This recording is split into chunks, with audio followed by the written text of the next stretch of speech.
Baik, kita mulai materi pada kali ini.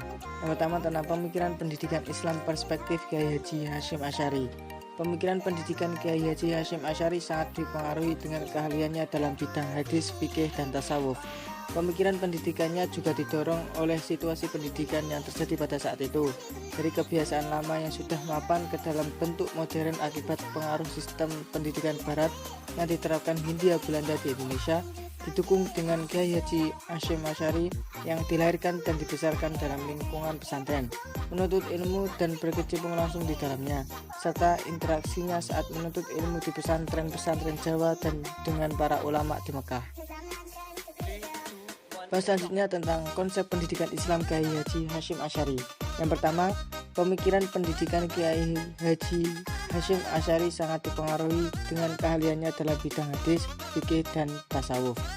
Dan yang kedua, Kiai Haji Hasyim Asy'ari menyimpulkan bahwa tujuan pendidikan Islam di samping pemahaman terhadap pengetahuan adalah pembentukan insan Islam kamil yang penuh pemahaman serta benar dan sempurna terhadap ajaran-ajaran Islam, serta mampu mengaktualisasikan dalam kehidupan sehari-hari secara konsisten. Yang ketiga, untuk menuangkan pemikirannya tentang pendidikan Islam, Kiai Haji Hasyim Asy'ari merangkum sebuah kitab karangannya yang berjudul Adab al-Alim wal Muta'alim. Kitab Adab Alim wal Muta'alim merupakan kitab yang berisi tentang konsep pendidikan. Kitab ini selesai disusun hari Ahad pada tanggal 22 Jumadil Ats-Tsani tahun 1343. Selanjutnya tentang pemikiran pendidikan Islam perspektif Ahmad Dahlan. Pribadi Kiai Haji Ahmad Dahlan identik dengan gerakan dan perjuangan. Ia adalah potret seorang pejuang dan pahlawan. Kepahlawanannya bukan dalam sosok prajurit yang memanggul senjata dan gugur dalam medan perang, akan tetapi dalam sosok kemanusiaan. Ia mengabdikan dirinya kepada kepentingan dan kemaslahatan pendidikan, dakwah, dan sosial keagamaan dalam wawasan kebangsaan yang mental dan integral. Yang selanjutnya, konsep pendidikan Islam Kiai Haji Ahmad Dahlan.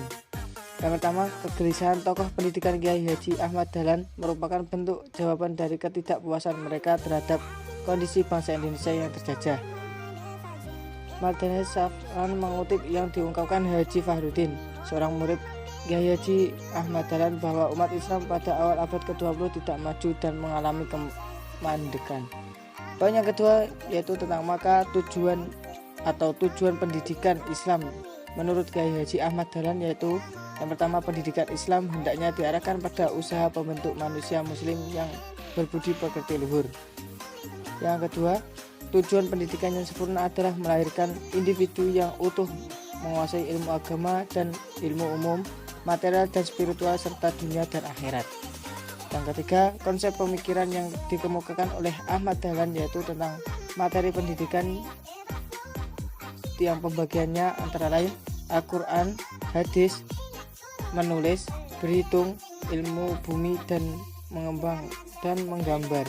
Materi Al-Quran dan hadis meliputi ibadah, persamaan derajat, fungsi perbuatan manusia dalam menentukan nasibnya, musyawarah, pembentukan pembenaran Al-Quran dan hadis menurut akal, kerjasama antara agama, kebudayaan, kemajuan peradaban, hukum kausalitas perubahan, nafsu dan kehendak, demokratisasi dan liberalisasi.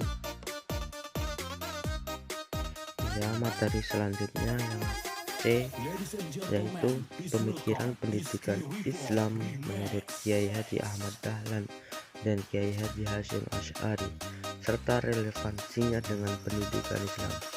Kiai Haji Hasyim Asy'ari menyebutkan bahwa tujuan utama menuntut ilmu pengetahuan adalah untuk mengamalkan atau mengaplikasikannya. Hal itu dimaksudkan agar ilmu yang dimiliki menghasilkan manfaat serta bekal untuk kehidupan dunia dan akhirat kelak.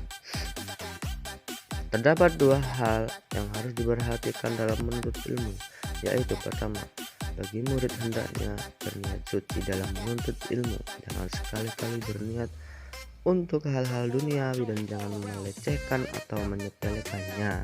Kedua, Bagi guru dalam mengajarkan ilmu hendaknya meluruskan niatnya terlebih dahulu, tidak mengharapkan materi semata atau bayaran semata dan lain sebagainya. Agaknya pemikiran beliau tentang hal tersebut di atas dipengaruhi oleh pandangan akan masalah sufisme atau tasawuf, yaitu salah satu persyaratan bagi siapa saja yang mengikuti sufi menurut beliau adalah niat yang baik dan lurus. Nah, sekian presentasi dari kelompok kami. Apabila ada kurang dan lebihnya, kami mohon maaf yang sebesar-besarnya. Billahi taufik wal hidayah, wal inayah. Wassalamualaikum warahmatullahi wabarakatuh.